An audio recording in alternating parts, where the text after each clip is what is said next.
It's Friday, October 6th, and it's going to be an interesting class to do.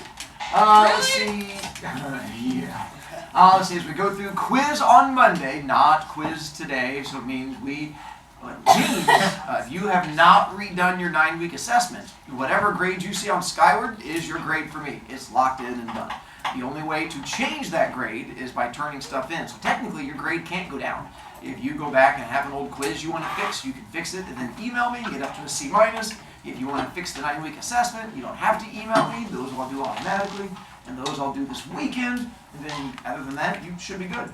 Monday's quiz, I did create a review guide, sent it out yesterday on Remind. It is also posted on Canvas, and that'll be coming up Monday, where it's going to cover After 20 Years, Landlady, and then also Irony. Felipe? Have you finally decided where we're going to do the quiz? I think I'm going to wait till Monday. So I think I know which way I'm going to I don't go, like but suspense. I want it to help you with suspense. We'll just leave it till then to help you learn it then. And I will grade the assessments after today, then the timing, blah, blah, blah, flying things. We covered that one. Done. Again, for those of you, if you need this, it is on Canvas, or you can buy it from me for 3 points. So that's the After 20 Years purple story thing. Again, reminding you as far, it's not tomorrow night, it's tonight. So if you are wanting to fix it, tonight is the last day, then I will fix it and then update Canvas for you. And then I will send out a remind once I have updated it, so then you can go on Skyward and check to see what your grade is. So for the 9-week assessment, did you already regrade it from this morning? I have not regraded any of them. I won't regrade it until after school. And let's see, we covered this with you guys. Then I know we have people to still do this, but I'm saving it till the end because there's kind of a fun thing I want to get to today. I want to make sure we have enough time to get to it. Plus, we kind of freaked out yesterday reading the story. We haven't even gotten to the freak out part of the story yet. I'm afraid when we get to the freak out part of the story, you're going to really freak out because you freaked out during the non-freak out part. If that makes sense. Yeah. Totally makes sense. I'm not the only one that felt crazy there. Again, suspense, that's why you're having to wait on the quiz. Foreshadowing, you guys are already picking up on some of the foreshadowing clues. Some of them you're not picking up on yet because you don't know they're foreshadowing. You think they're just normal clues. She's still not a witch, nor is she able to magically take away your points when you keep yelling out witch while I'm reading. What's a witch? Am I allowed to get up and throw this away? You chose to sit there, I'm not making you. So I'm not having to torture you as much. Oh, okay. Now, if I force you to sit there, that's different. But you chose to sit there to work on a thing, more power to you. Hi, Reed. Are we going to finish the story today? Yeah, absolutely. As of Friday, October 6th, are we going to finish the book as of October 6th? The one that we're doing called The Landlady? Yeah, as of here, So- October 6th. Who is our main character so far? Billy! Billy Weaver. Where is it taking place? England! London! London at night. In the back! Gizmo's house! In the bedroom! That's crazy. So is the idea that once you lost points this week, you decided just to go ahead and commit to the points? Me? No, the kid yelling Gizmo's house until the point it's finally charged in points. That's not me. What? I'm not losing points for saying this. Gizmo's house! I wasn't even yelling it. Oh, I'm sorry. Did you know it was not at Gizmo's house? No. Anyway, back to here. So we have Bill. I feel the same way. And then we have Billy Weaver. Where is it taking place if it's not Gizmo's house? At the eat and breakfast. Nicely done. It's bed and breakfast. And that's where the bed and breakfast. Who is at the bed and breakfast? A lady, a 29-year-old lady. Very young. That feels like you're sassing me, Summer. But yes, she is a very... I'm sorry. Were you yelling a wrong answer or were you being sassy? Sassy. There's a... Wait, is the old lady's name Gizmo? No. Yes. So we have no way of working Gizmo into this whatsoever. Okay, just making sure we're on the same page. What do you mean we didn't know? So then, aside from Alex, who keeps trying to get rid of his points by yelling she's a witch, what issues do we have with this lady that I'm now going to call Gizmo just to taunt a kid? Aiden. She's way too friendly. Apparently we can be too... Then she flickered her tongue. And she what? She flickered her tongue and looked up and down at Did you see her tongue? That was you when you were imitating. I was just looking. I didn't need to have my tongue. That would have been weird and creepier than it needed to be. Crawford, He did that. Yeah, definitely way too nice and right. you guys keep going on this way nice thing. All right. Suspicious. When he's that nice, Mr. Brovicast. It's too good to be true. She's the imposter. Kyle, She was looking for like the perfect person, and he was it. And there he you was go. the You know, as gizmos do. Yes. So, Sorry, this one. She's acts like a serial killer, like she's confusing him for other people. Isn't that kind of strange? Like she's not that old. I doubt she had dementia. Oh yeah, or Mr. something. Perkins. Isn't it kind of weird how she's talking to other people? It's kind of like she's looking for a certain person to hunt down. Is she hunting down someone specific? And thank you for saying she's not that old. I appreciate it. She's very old. Dang it. Vicky, So, I think she's a murderer, alright? But the reason why, she has a Dutch hound, right? She murders them. She feeds those dead people to the Dutch hound.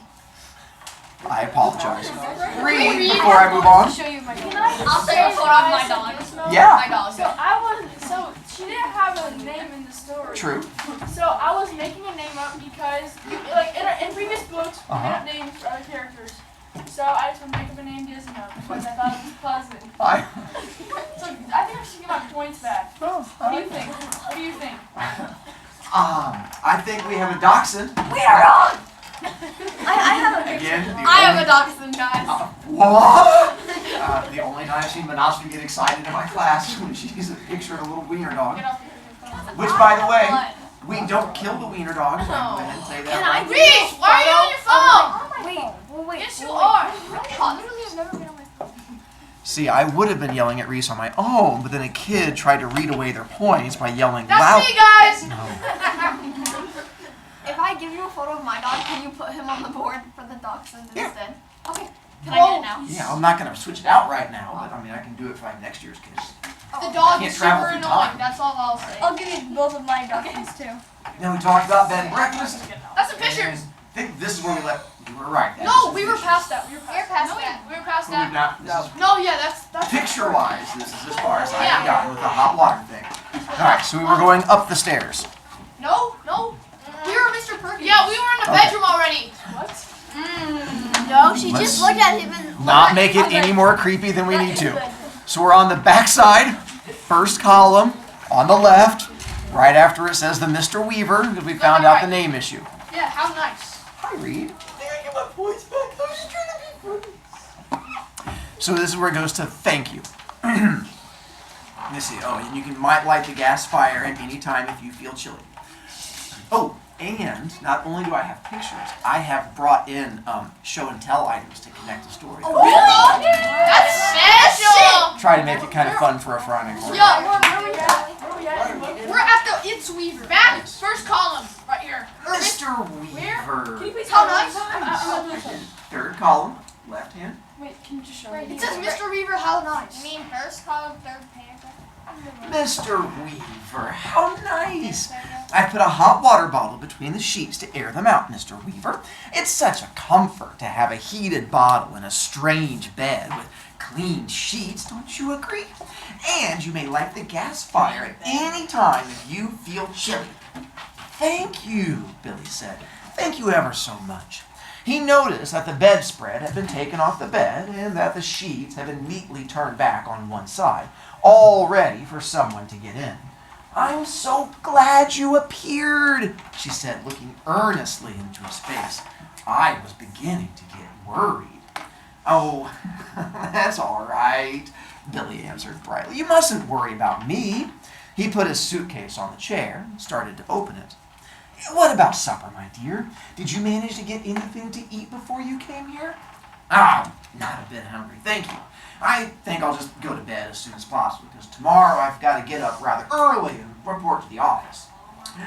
Very well, then. I'll leave you now so that you can unpack. But before you go to bed, would you be kind enough to pop into the sitting room on the ground floor and sign the book? Everyone has to do that, because it's the law of the land. And we don't want to go breaking any laws at this stage of the proceedings, do we? She gave him a little wave of the hand and then went quickly out of the room and closed the door.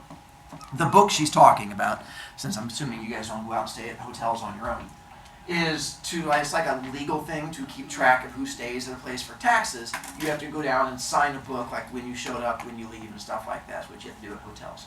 Julian? Can we have the book? Yeah. Oh, Derby? I'm assuming, well, what I'm kind of like guessing what's gonna happen next is that none of those names really gonna be on them. It'll just be a big blank book.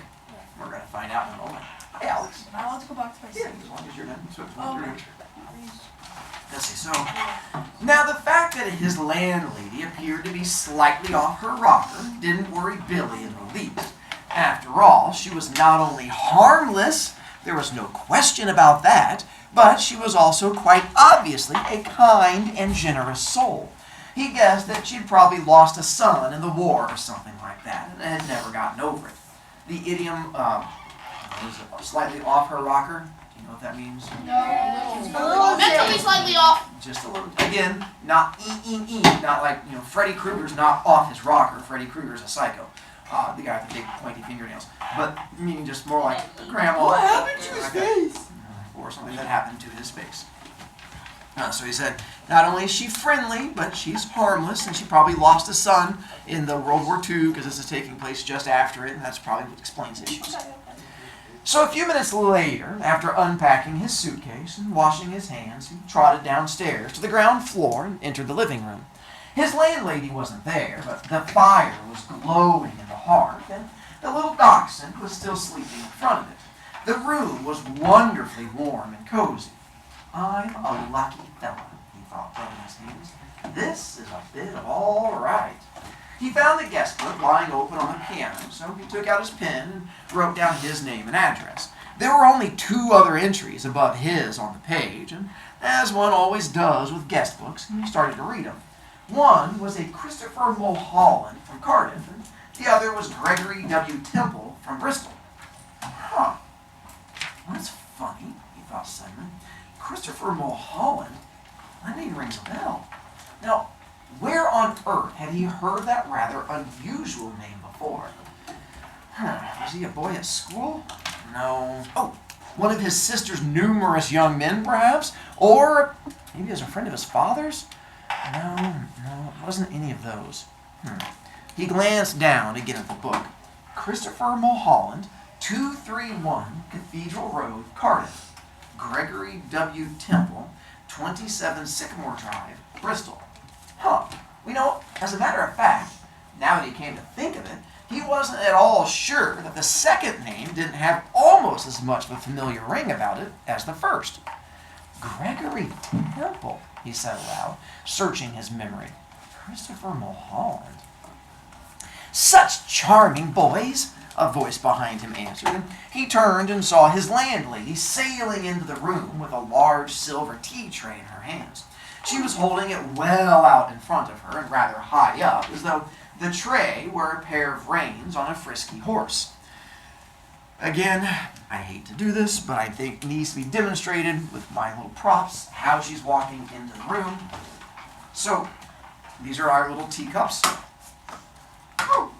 And so, walking in, I'm assuming normally if you were to walk in with your little teacups and you don't want to spill them, you would walk in and be like, oh, would you like some tea? Oh, yeah, I do.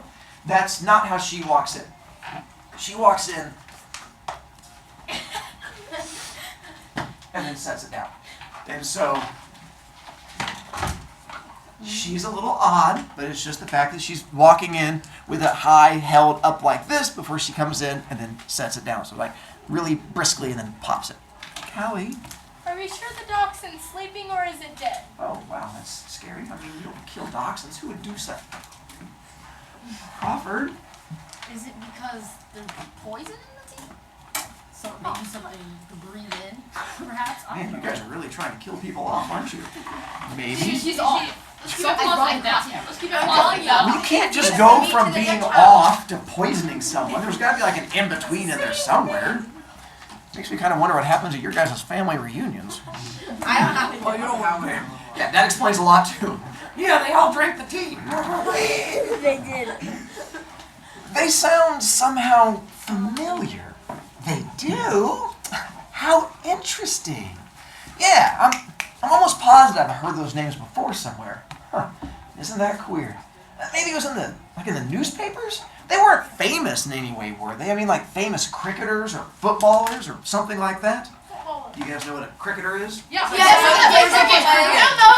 Nicely done. Oh, there's my teacup coming in. So cricket is like baseball, but it takes 4 days to play. But it's sort of the same idea. And then footballers, I'm assuming you know would be. It's soccer players. It's football people. It's That's me and right. Felipe. Me and Felipe. And CJ and Matthew. And a lot of people. It's like American football, right? So the idea is that he's trying to figure out where he recognized them. He's trying to think they were like famous people as he knows them from. Famous? She said, setting the tea tray down on the low table in front of the sofa.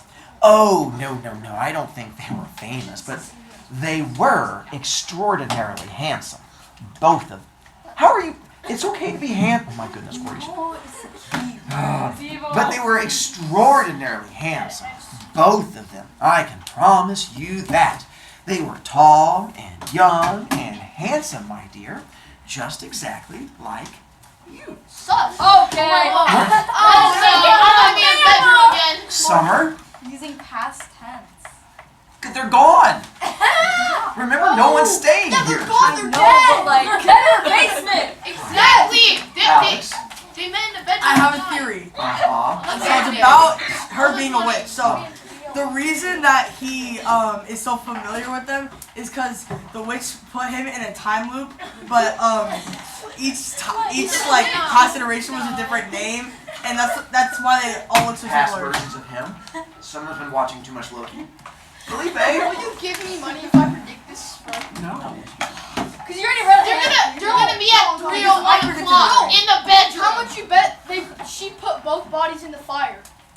Or in the mattress? Or poison in the tea. I think at 3:01 they meet in the bedroom. We have, making us for? Their bodies in Like said, no more. There's no nothing. I know, right? It's like a Crazy stuff. Here's the witch. We have more coming. You'll have to hold on till I make sure we get to the end. Then hold on to it. Let's see. Once more, Billy glanced down at the book. Oh, and by the way, in case you do read ahead, I have not given you the end of the story. It's on a separate page. Because again, I don't trust you in case you try to cheat. You guys. Once more, Billy glanced down at the book. Look here, he said, noticing the dates. This last entry, it's over 2 years old. It is? Yes, indeed. In Christopher Mulholland's. That's nearly a year before that. That's more than 3 years ago. Really? Dear me, she said, shaking her head and heaving a dainty little sigh. I would never have thought it. How time does fly away from us all, doesn't it, Mr. Wilkins? It's Weaver, he said. W-E-A-V-E-R. Oh, of course it is, she cried, sitting down on the sofa. How silly of me. I do apologize. In one ear and out the other. That's me, Mr. Weaver. You know something? Something that's really quite extraordinary about all this. Well, no, dear, I don't.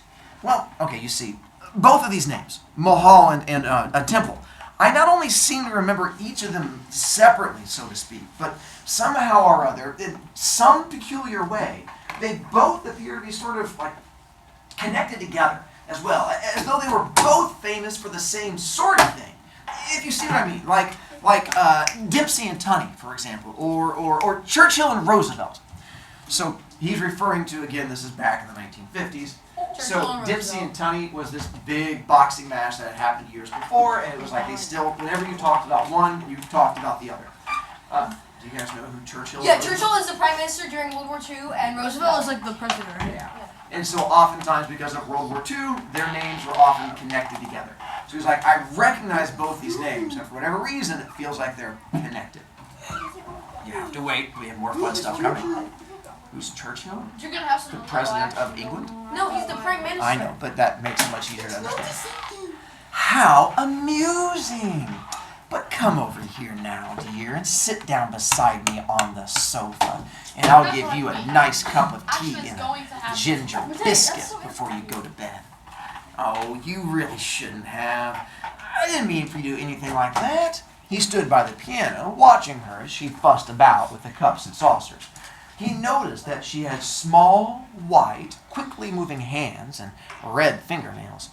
I'm almost positive it was in the newspapers I saw them. I'll think of it in a second. I'm sure I will. There's nothing more tantalizing than a thing like this, which lingers just outside the borders of one's memory. He hated to give it up. No, wait a minute! Wait a minute! Mulholland! Christopher Mulholland! That's the name of the Eton schoolboy who was on a walking tour through the West Country. And then all of us... Milk? She said. Would you like some sugar? Yeah, please. And then all of us... Eton schoolboy? Oh, no, my dear, that can't possibly be right, because my Mr. Mulholland was certainly not an Eton schoolboy when he came to me. He was a Cambridge undergraduate. That's college they have over there. Come over here now and sit next to me and warm yourself in front of this lovely fire. Come on, your tea's all ready for you. She patted the empty place beside her on the sofa. She sat there smiling at Billy and waiting for him to come over. Now I'll go to the part that you don't have. He crossed the room slowly and sat down on the edge of the sofa. She placed his teacup on the table in front of him. There we are. How nice and cozy this is, isn't it? Billy started sipping his tea. She did the same, and for half a minute or so, neither of them spoke, but Billy knew that she was looking at him. Her body was half turned towards him. He could feel her eyes resting on his face, watching him over the rim of her teacup. Now and again, he caught a whiff of a peculiar smell that seemed to emanate directly from her person. It was not in the least unpleasant, and reminded him, well, actually, he wasn't quite sure what it reminded him of. Pickled walnuts, new leather, maybe the corridors of a hospital. At length, she said, there's a stopping point coming up, and that's where I'm going to take your messages here. At length, she said, Mr. Mulholland was a great one for his tea, she said at length. Never in my life have I seen anyone drink as much tea as dear, sweet Mr. Mulholland. I suppose he left fairly recently, Billy said. He was still puzzling his head about the two names. He was positive now that he had seen them in the newspapers, like in the headlines. Left? She said, arching her brows. My dear boy. No, he never left. He's still here. Mr. Temple's also here. They're up on the third floor. Both of them. Together. Billy set down his cup slowly on the table, stared at his landlady. She smiled back at him, and then she put out one of her white hands and patted him comfortingly on the knee. How old are you, my dear? 17. 17? That's the perfect age. What? Mr. Mulholland was also 17. Whoa. But he was. I think he was a trifle shorter than you are. In fact, I'm sure he was. And his teeth weren't quite so white. You have the most beautiful teeth, Mr. Weaver. Did you know that? Oh, they're not as good as they look, Billy said. They've got simply masses of fillings in them in the back. Mr. Temple, of course, was a little older, she said, ignoring his remark. He was actually 28, and yet I never would have guessed it if he hadn't told me. Never in my whole life. There wasn't a blemish on his entire body. A what? Billy said. His skin was just like a baby's. Do you guys know what a blemish is? It's like pimple. Yeah. So, blemish is when you have skin marks and stuff like that. And so that's what she was saying, that he had no skin marks anywhere on his, or skin blemishes over his entire body. Hallie? Wait, how is she Okay, not so I think the reason that he knows that they were in the newspaper is because they were shown as missing people, and she ate them. Oh, no, carnivores, how fun. No, upstairs. Joey, Just stop. I know. They're getting all excited all of a sudden. Mr. Brovicast. Mr. Brovicast. Jolie? Just stop it. She said they didn't leave, but she said they just passed it. So, and she said they're on the third floor. Yeah. I'm not following, Jolie. What's That's the weird. They're body bags. Picky? I think she's wearing their skins. Okay, let me say this. She said that the teeth were perfect. She would have to have ripped their teeth out. So she's probably gonna kill him, rip his teeth out, take out the other person's teeth, use those teeth as dentures. Or you can just look at someone and There's the see their door. teeth. Like I'm looking at your teeth right now. I want to help his thing. Like, he smells like fresh leather. Human skin can be used as leather. She smells like hospital. You know what hospitals have? She could use like hospital stuff to tear their skin off. It's definitely possible. And if they're in the third floor, yet they're using past 10, that means that they're gone. Like, not physically, but they're Maybe spiritually gone. you know how us kind of older people are. Mr. Brovicast. Aiden? How did she say she knew that there wasn't a blemish on his entire body? She wouldn't have been able to see it because he was wearing clothes. Or did he? Josie and Reed. And I move on. Josie? I don't know if that makes sense, but like, she's using their skin to make her look younger. And Reed? When they were walking up the stairs, like the stairs stopped at the second floor. No, she said you go back and look at it. Yeah, She they said talks the about it. second floor's for you. Yeah, that's what she said. First floor's me, second floor's you. And I Oh, look but at you her know, talk- I'm going up there because they're dead. Up there In in my the attic. She's a pedo. Dead. The good news With their is, teeth ripped out, their brains ripped out, their eyes ripped this out, is their our eyes last ripped out. stopping point. Now our next stopping point is end of story. There was a pause, and Billy picked up his teacup and took another sip of his tea. Then he set it back down again gently in its saucer. He waited for her to say something else, but she seemed to have just lapsed into another of her silences. He sat there staring straight ahead of him into the far corner of the room, biting his lower lip. Wait a minute. That parrot! You know something? It had me completely fooled when I first saw it through the window from the street. I could have sworn it was alive. Alas, no longer. It's most terribly clever the way it's been done. It doesn't look in the least bit dead. Who did it? I did. You did? So if you're unfamiliar, they're talking about taxidermy. She used to humans at that. I did. Wait, you did? Of course. And have you met my little Basil as well? She nodded towards the dachshund, cuddled up so comfortably. Told you! I said that we're not going to kill him. I didn't say he wasn't already dead. She nodded towards the dachshund, cuddled up so comfortably in front of the fire. Billy looked at it and suddenly realized that this animal had all the time been just as silent and motionless as the parrot. He put out a hand and touched it gently on the top of the back. The back was hard and cold, and when he pushed the hair to one side of his fingers, he could see the skin underneath, grayish black and dry and perfectly preserved. Good gracious me, how absolutely fascinating.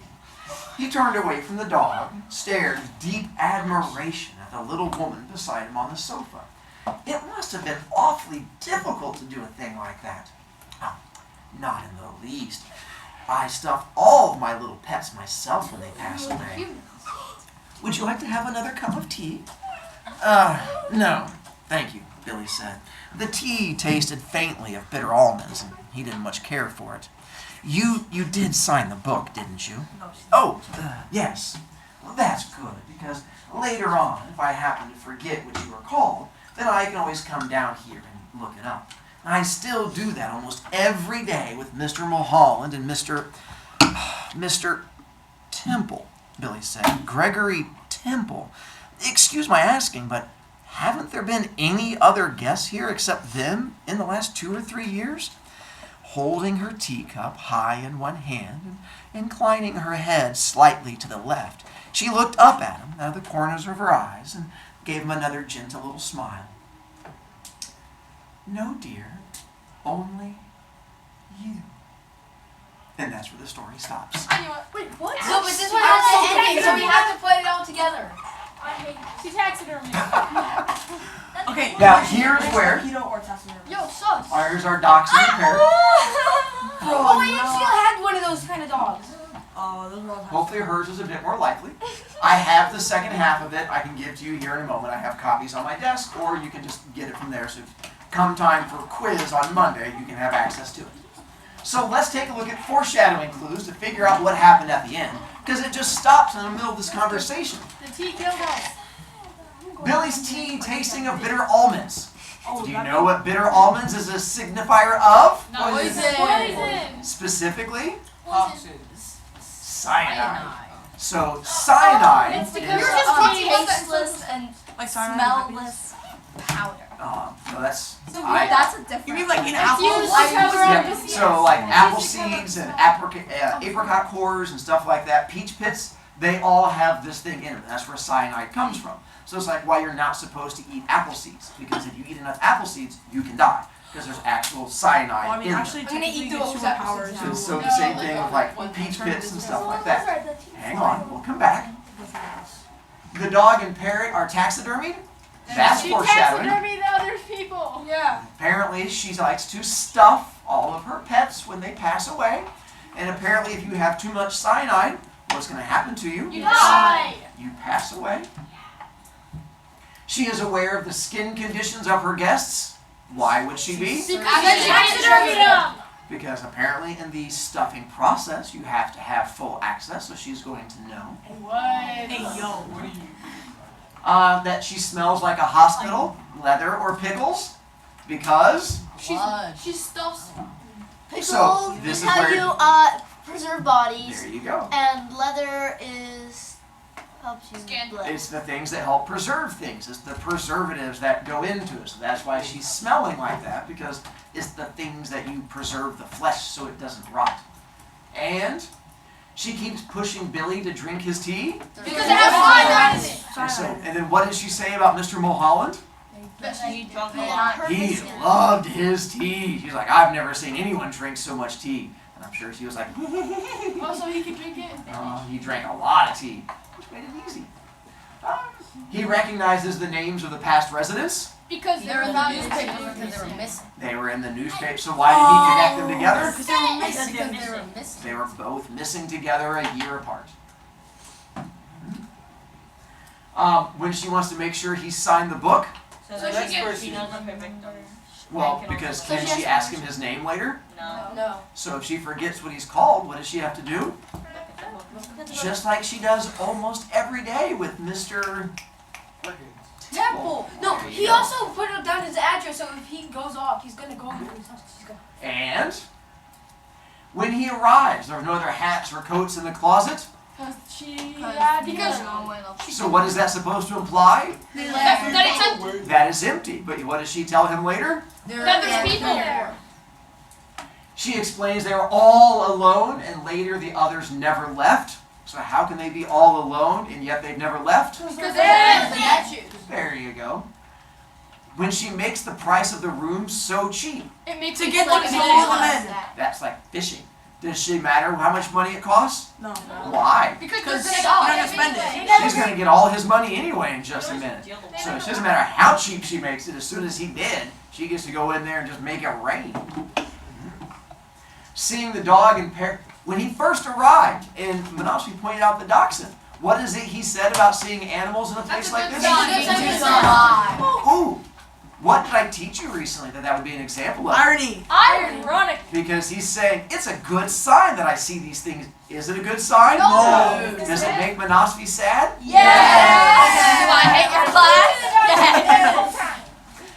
Oh, and when she opens the door as soon as he rings the bell, She stepped She was out. waiting for him. yeah, I'm assuming this was her hunting. I'd hate to say Alex may be right with her being a witch, but I have no explanation for that except that it was just incredibly creepy and that maybe she was just sitting there waiting and fishing. She explained she was waiting on him and his room is all... Ooh, how is his room all ready for him? She was She's expecting expecting people. Yeah. When you never use the room, it's easy to keep it always ready for someone because no one ever actually sleeps in there. So you have it set up looking perfect, but then as soon as they come in, you know, they're no longer with you anymore. Did you notice anything else that I did not hit that pops up that you guys struck as creepy? Aiden? Oh wait, 2 seconds. I forgot. Okay. Reed? I have a question. What's up? So, you said she was a witch. So, technically, she could be Gizmo as well, right? Which means Is that actually what you call witches? Which means actually might be pointing back, Is right? that what it means? No, she can be Baba Yaga, which is a witch that has a house with walking chicken legs. One of these goes to him over there. She's Baba Yaga. She's Baba Yaga. Look at Baba Yaga. I like that line. I mean, Ben Breakfast like took him in.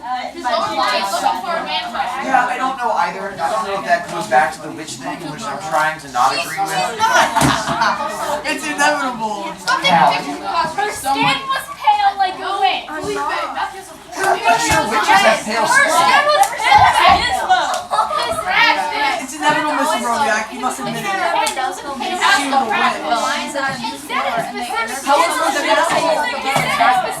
There you go. That is a good point. It's inevitable, Mr. Brovicast. You must admit it. Why does she need young